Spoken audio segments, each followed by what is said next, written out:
বিষয়? আসলে হিরো আলম শুরু থেকে কোনো রাজনৈতিক দলের সাথে যুক্ত ছিল না।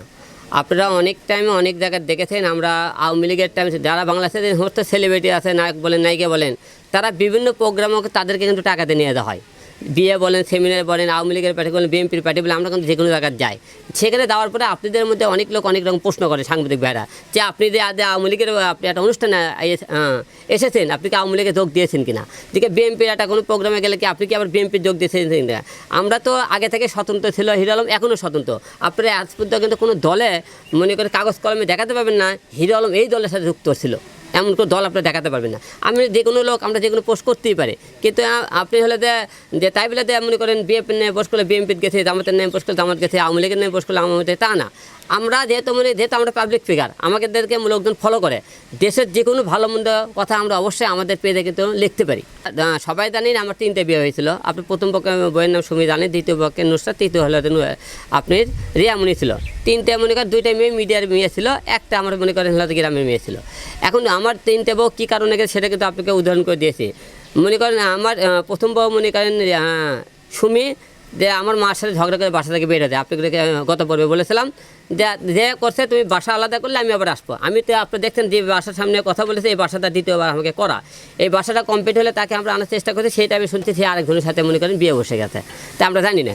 দ্বিতীয় নুসরাত, আসলে নুসরাত আমার জীবনে আসার পরে বললো আমি তোমার সাথে সংসার করবো, সব কিছু করবো, কিন্তু আমার 10 জনের সাথে শুটিং করতে দেওয়া লাগবে, আমি তোমার সাথে বিয়ে হচ্ছে নায়িকা হওয়ার জন্য। যখনই নায়ক যখন করে না 10 জনের সাথে শুটিং করা দেবে না, আমার সাথে করতে হবে। যখন করতে মানা করলাম, সে বললে হিরো আলম পরে কে করছে, এটাকে তা সে আমাকে মারধর করে, আমি গেলাম না। রিয়ামণি ঠিক একই কথা, যে বললে কি 10 জনের সাথে শুটিং করে আপনি দেখেন, ওরে বললাম তুমি সংসার করবা, আমার সাথে শুটিং আর করে দেয়, ওর কথা না, আমি সবাই হলে দেয়, সে মনে করে আমার কথা শোনে না। আমার বাবা অসুস্থ, হসপিটাল ছিল, মৃত্যু অবস্থায় ছিল, মারা গেল, সে বিভিন্ন ছেলে নিয়ে কিন্তু নাচ গান করে ভিডিও বানায়। এখন এটার প্রকৃত চাল হল রিয়ামণি।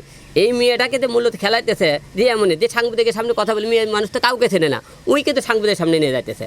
এবং উই আর মেয়ে আবার দেখবেন ওরা 2 জনে সেই যে গালাগালি তারকে কল রেকর্ড শুনবেন, 2 জনে সেই গালাগালি তারা, আবার 2 দিনই গলা ধরে ঘোরে, 2 দিনের মধ্যে করে মনে করেন হলে আমার নামে মামলা করতেছে। তার এর মধ্যে বোঝা যাবে মূলত টার্গেট হলে রিয়ামণি এখন একটা রিক্সাওয়ালা দেখলো থু মারে, হ্যাঁ, কারণ তুই বাপ হলে তো অসুস্থ ছিল হসপিটালে, তুই হলে নাচ গান দেখলি ইস্কালা থু মারে, বলতো মুখ দেখাতে পারতে না সমাজে, রাস্তাঘাটে বাড়াতে পারে না। এখন এরই পরিকল্পনায় আমার সম্মান কি এটা হানি করা যায়, এই জন্য সে করতেছে কি, এই মেয়েটা নিয়ে খেলতেছে। আপনার সবাইদের বাংলাদেশের একটাই নিয়ম, পুরুষকে দমন করার জন্য নারীদের দমন করতে হয়। পুরুষের কোনো ডিস্টার্বেলি কয় যে ওই পিয়ের চরিত্র খারাপ, ওই মেয়ের চরিত্র খারাপ, ছেলের চরিত্র খারাপ, আমরা ছেলেরা দিই দোষ মেয়েকে, মেয়েরা ছেলেকে রোগ দেয়। মূলত চরিত্র খারাপ কার, আপনারা কিন্তু দেখবেন ছেলেকের উপরে মনে করেন মূলত উঠতে আসে যে ছেলেরাই খারাপ, কিন্তু ছেলেকের কথা বলে ঠিকই কিন্তু প্রমাণ করতে পারে না। এখন মামলা করবো আমরা রিয়ামণির নামে, মামলা করবো আর মিথিলার নামে, কারণ এরা 2 জনে মনে করে আমার সম্মান হানি করতেছে। এবং এর সাথে যেগুলো সাক্ষী আছে, যে আমার মনে করে আমাদের কিছু চেলাপেলারকে বৌড়ার 2-4 জন দিচ্ছে সাক্ষী, তারপর আরও সেরকম কিছু চেলামেলারকে মনে করে নিয়ে উস্কানি দিচ্ছে।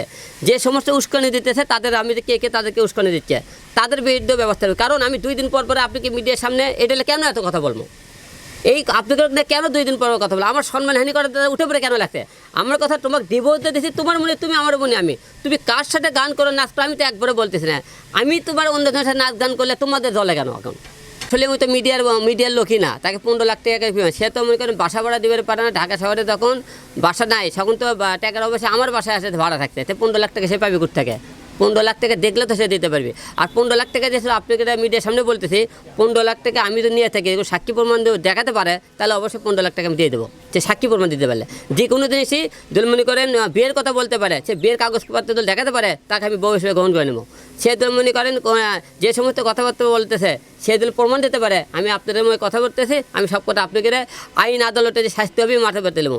আর দল এই সমস্ত কথা সে প্রমাণিত না করতে পারে, তাহলে কিন্তু তাদেরকে কিন্তু শাস্তি হতে হবে।